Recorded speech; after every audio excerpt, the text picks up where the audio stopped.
Hello, you're listening to the podcast of Studio Central and Eastern Europe of KU Leuven.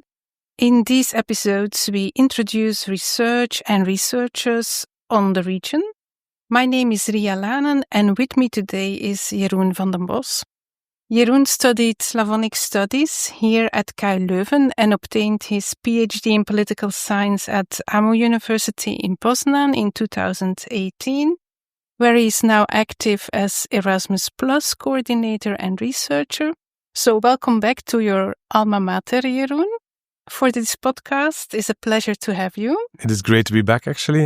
Well, the main reason for inviting you today is the publication of Encyclopedia Tyrannica, a research guide to authoritarianism, which you co-edited with Natasha Lindstad. And it has just been published. And the good news for our listeners is that it is freely available as open access ebook, right? That is absolutely correct. I'll make sure there's a paper copy in the library as well. I took one with me from home. Okay. I'll make sure to leave it before I go back.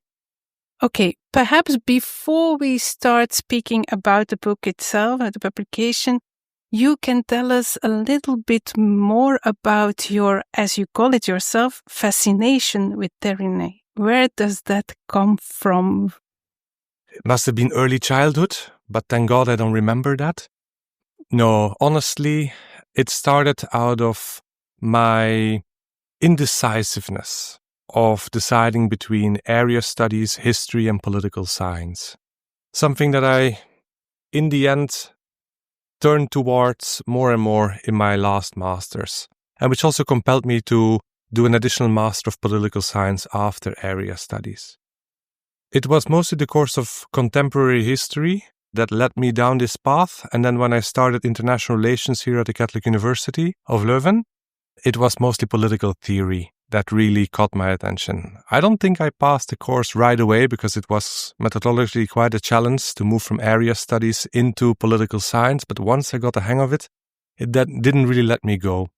And so when I moved to Poland afterwards, I was an area expert, I was an expert on international relations, but I found it very hard to compete with the Polish scholars that have lived through the transition from communist rule and spoke Russian and Polish much more fluent than I, and I'm much more familiar with their history. So I pivoted towards, some of a fringe region that was less known to me and also less known to my university, which was Central Asia. Started teaching the political history of Central Asia, and also got more and more interested in African politics. And that was 2010. That was exactly the year that Congo experienced 50 years of independence. A lot of great publications came out in that year in Belgium. And because of that, I started working on the search of a research topic for my PhD. And this actually in between those areas that I found personist rule, a sort of common denominator of what I was reading about in Central Asia and in African dictatorships. And that is how I actually started my journey down dictatorship studies. Very intriguing trajectory. Now, you mentioned it already. In your academic profile, you have, in terms of area studies, built expertise both in Central Asian studies as well as in African studies. What do you see as the most important similarities and differences between Central Asian dictatorships and African dictatorships?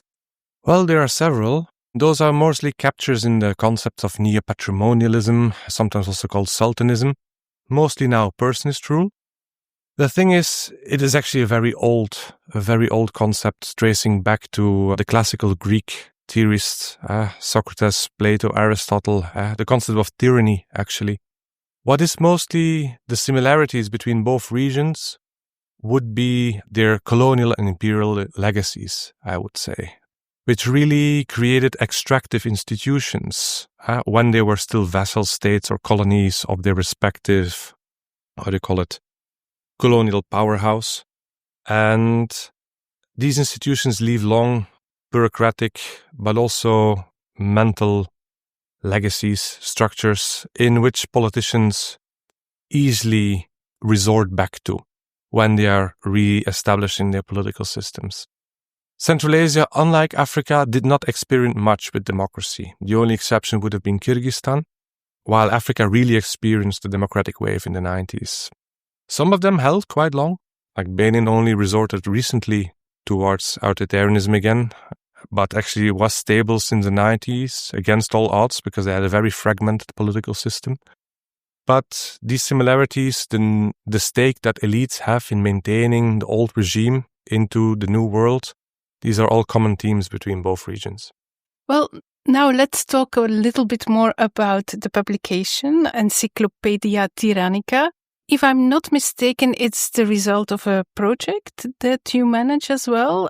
So can you tell us a little bit more about the objectives of that project and the publication? For which audience, for instance, is it written? This is an educational project within the Erasmus Plus Action 2 funding schemes.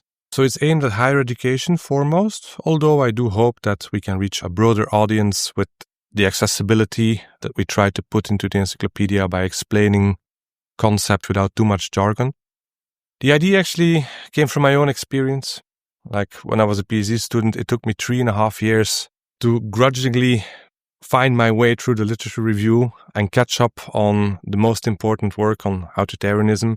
There are so many related, overlapping, but still different political science concepts like sultanism, neo-patrimonialism that cannot really be equated.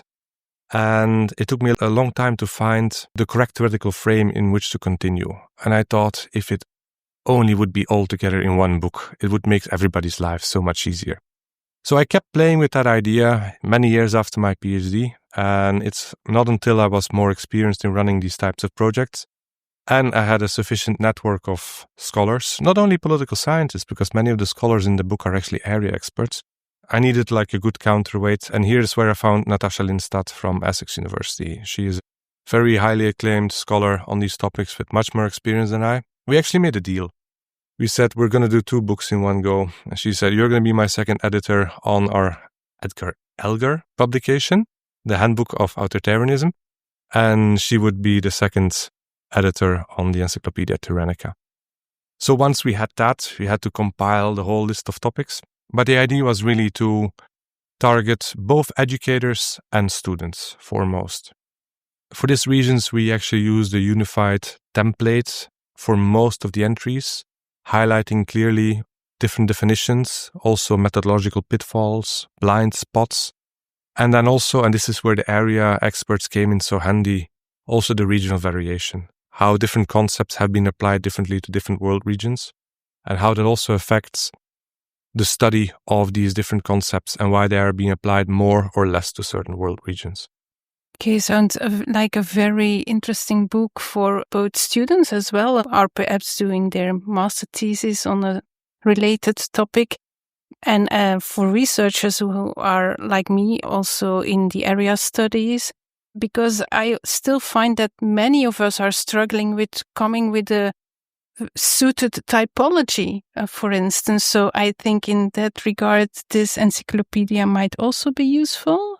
Yeah, besides the basic characteristics of these regimes, how they behave, we have a whole section on archetypes and basic concepts, and we also devoted a full section on different classifications. I really took the lead myself on this section, and I remember really only getting the expertise on the old classical Greek and medieval classifications. Some others I had peer-reviewed by great people. So the one on Machiavelli, we really had leading scholars commenting on that to make sure that everything was top-notch.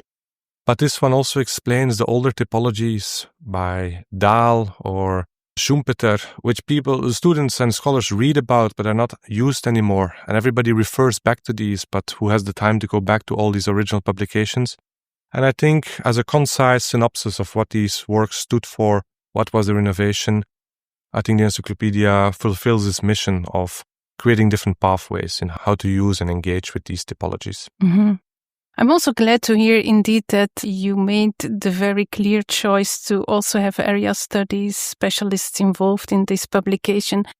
Now, speaking of Central Asia, When I'm teaching on this region, I time and again come to the conclusion that this is perhaps the least well-known region of the world for many of our political science students here at the university, both local students as well as international students. I don't know whether you share that impression, but if you do you have an explanation? Because, well, from my humble perspective, it is a very fascinating, very relevant region from all possible angles, but especially in today's geopolitical changing order. So how come that still Central Asia is so abstract, so not well known to many of our students? I would say this has to do more with world history and how the world is closed. It's different world continents in different decades. I think Latin America really opened up in the 70s when it came to authoritarian studies, the 70s, the 80s, mostly because of the Cold War affiliation that they had. There was much more transfer of knowledge between elites and scholars to this region, and then also in trying to find and support democracy to the region at the end of the 80s. Africa opened mostly up after the 90s with this huge liberalization wave, but then there are some spots in some areas in Africa that are definitely less researched. And Central Asia was almost the last one to really open. It also took quite a while to reinvent itself. I would say about until 2000, 2005 was the moment that Central Asian regimes knew how to profile themselves into the world and what vision they had for their own countries. And it's only afterward that scholars really caught up. Like the earliest works, comparative works on Central Asia are 1998. By, I would say, Gleason. And even those were mostly economic. The thing is, and that's why Central Asia is so complex, is that there are so many transformations that took place in this region, and they all build on one another. We have the Turkish-Mongol migrations that came to this region starting the 8th century onwards. Then we had the Islamization of Central Asia that really turned the Islamic world around and also defined it in many ways. Then we had the Tsarist colonizations that started in the 17th century. And then we had the Soviet transformation and collectivization and then independence. All these layers put in different sediments upon Central Asia, and it's really necessary to scrub through them, through all these various layers of these time periods in order to get a deeper understanding of how Central Asia evolved. And for political science, many of them don't work with that time span, so it stays quite elusive for them. Historians do a better job at that, but then again, they don't really work with political theories, and that's what they're lacking there in order to understand the current dynamics. So it remains a very elusive region, and some countries are completely shut off, as Turkmenistan is still today. Indeed. Does it also mean that you are working as an Erasmus coordinator at your university also find it hard to have collaboration project with universities from the region itself? Do you have some experience in that regard, working together with Central Asian universities? As a PhD student, I already start working in my administration of my university in it was at the time called the Transatlantic Mobility Office. It has now merged with the Erasmus Plus office. And we had exchange programs with Central Asia. So we had a project called Tosca. We had 2 editions of that. And through that program, we offered scholarships to about 400 Central Asian studies to go study in Europe. The study programs that they could follow, which could be at bachelor or master level, even PhD, we also offered short staff exchanges. It had to be practical, with the idea that there was brain circulation, not brain drain. So through that experience, I already had quite a lot of contacts in the region, even had exchanges with Turkmenistan at the time, studying tourism and management in Greece and our other Greece partners in Thessaloniki.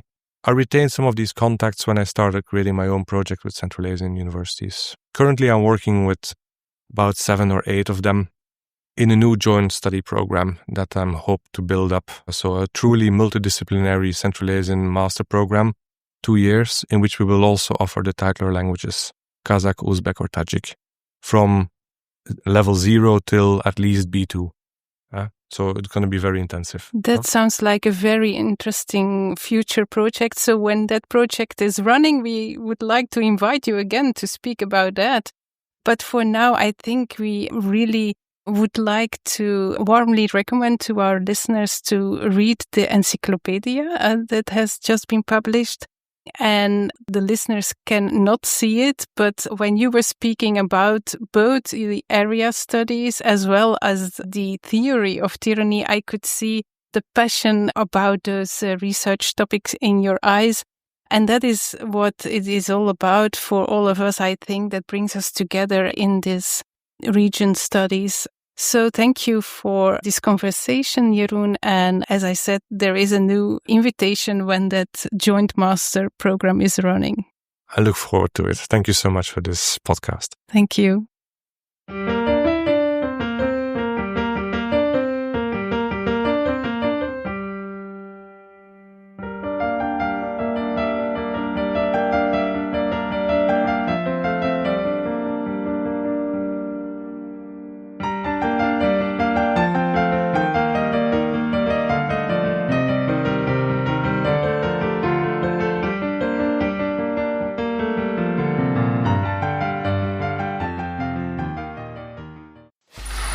Free audio post-production by alphonic.com.